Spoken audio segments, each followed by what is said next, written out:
सुंदर स्त्री तथा धन आदि विषयों को आस्तिक पुरुष प्राकृत ऐश्वर्य कहते हैं।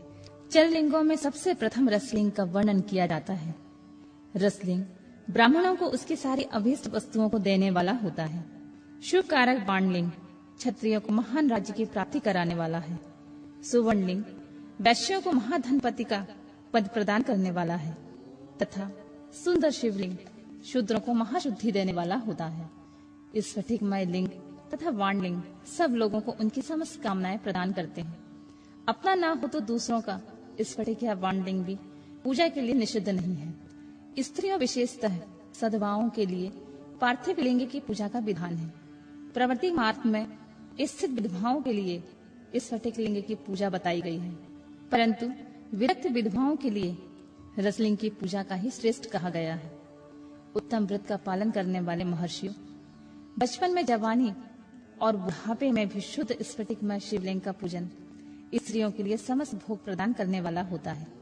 ग्रहासक्त स्त्रियों के लिए पीठ पूजा भूतल पर संपूर्ण अभीष्ट देने वाली होती है। प्रवृत्ति मार्ग में चलने वाला पुरुष सुपात्र गुरु के सहयोग से ही समस्त पूजा कर्म संपन्न करे। इष्ट देव का अभिषेक करने के पश्चात अगहनी में चावल से बने खीर आदि पकवानों द्वारा नैवेद्य अर्पण करे। पूजा के अंत में शिवलिंग को संपुट में विराज कर घर के भीतर पृथक रख दें।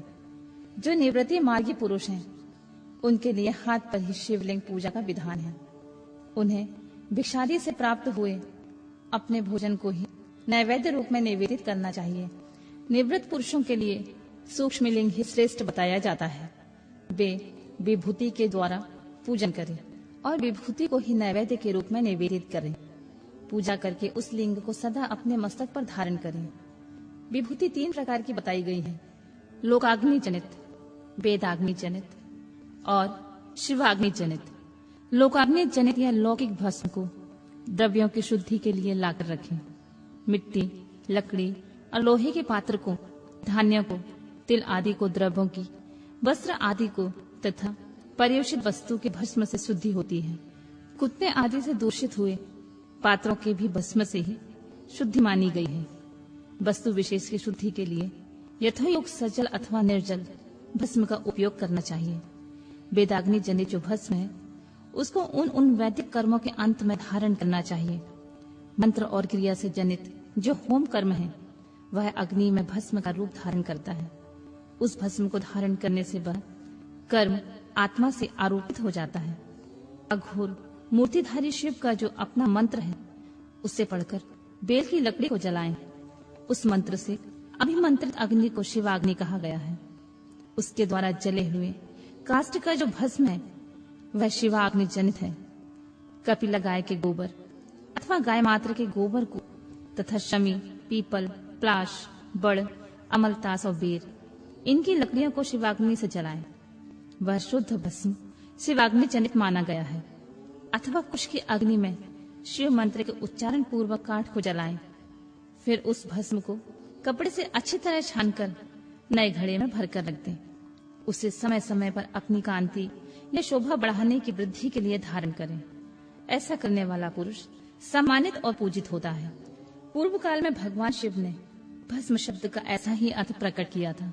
जैसे राजा अपने राज्य में सारभूत कर को ग्रहण करता है, जैसे मनुष्य सस्य आदि को जलाकर रांधकर उसका सार ग्रहण करते हैं, जैसे जठरानल नाना प्रकार के भक्ष्य भोज्य आदि पदार्थों को भारी मात्रा में ग्रहण करके जलाकर सारतर वस्तुएं ग्रहण करता तथा उस सारतर वस्तुओं से स्वदेह का पोषण करता है, उसी प्रकार प्रपंच करता परमेश्वर शिव ने भी अपने में अध्यय रूप में विद्वान प्रपंच को जलाकर भस्म रूप में उनके सार तत्व को ग्रहण किया था।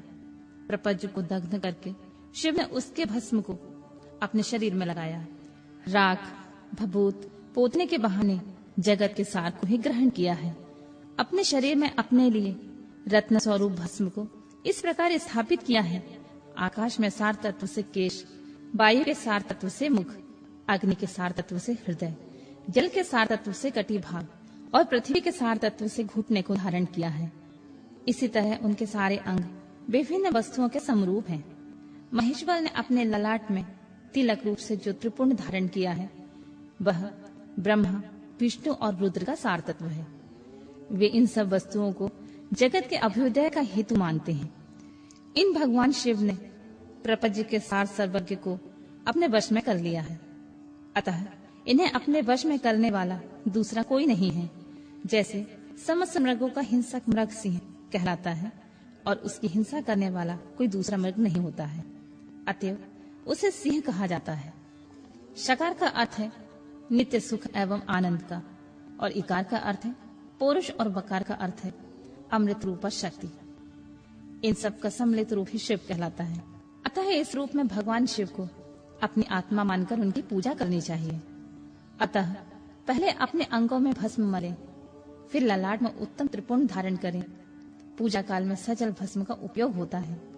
उसे द्रव्य शुद्धि के लिए निर्जल भस्म का गुणातीत परम शिव राजस आदि का सविकार गुणों का अवरोध करते हैं, दूर हटाते हैं। इसलिए वे सबके गुरु रूप का आश्रय लेकर स्थित हैं। गुरु विश्वासी शिष्यों के 3 गुणों को पहले दूर करके फिर उन्हें शिव तत्व का बोध कराते हैं, इसीलिए गुरु कहलाते हैं।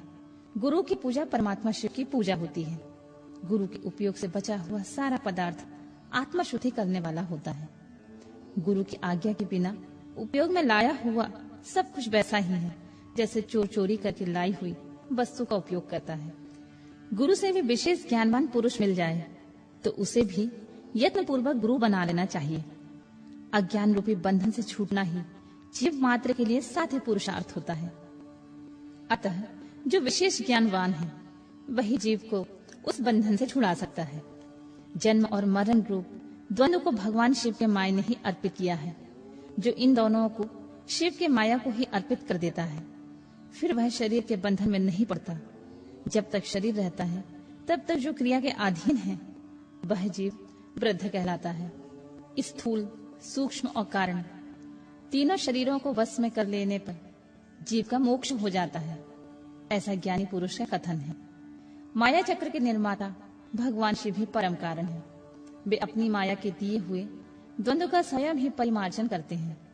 अतः शिव के द्वारा कल्पित हुआ द्वंद्व उन्हीं को समर्पित कर देना चाहिए।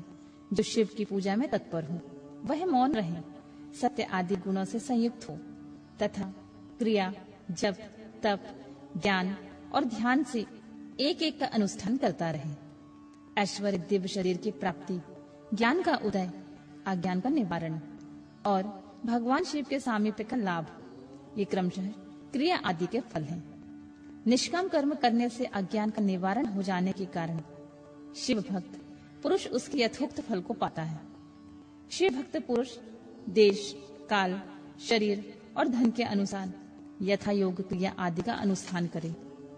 न्यायोपार्जित उत्तम धन से निर्वाह करते हुए विद्वान पुरुष शिव के स्थान में निवास करे। जीव हिंसा आदि से रहित अत्यंत क्लेश शून्य जीवन बिताते हुए पंचाक्षर मंत्र के जप से अभिमंत्रित अन्न और जल को सुख स्वरूप माना गया है। अथवा कहते हैं कि दरिद्र पुरुष के लिए भिक्षा से प्राप्त हुआ अन्न ज्ञान देने वाला होता है। शिव भक्त को भिक्षा से प्राप्त हो वह शिव भक्त को बढ़ाता है। शिव योगी पुरुष भिक्षात्र को शुभ शंभु शूद्र कहते हैं। जब किसी भी उपाय से जहाँ कहीं भी भूतल पर शुद्ध अन्न का भोजन करते हुए सदा मौन भाव से रहें और अपने साधन का रहस्य किसी पर प्रकट न होने दें। भक्तों के समक्ष ही शिव के महात्म्य को प्रकाशित करें। शिव मंत्र के रहस्य को भगवान शिव ही जानते हैं, दूसरा नहीं।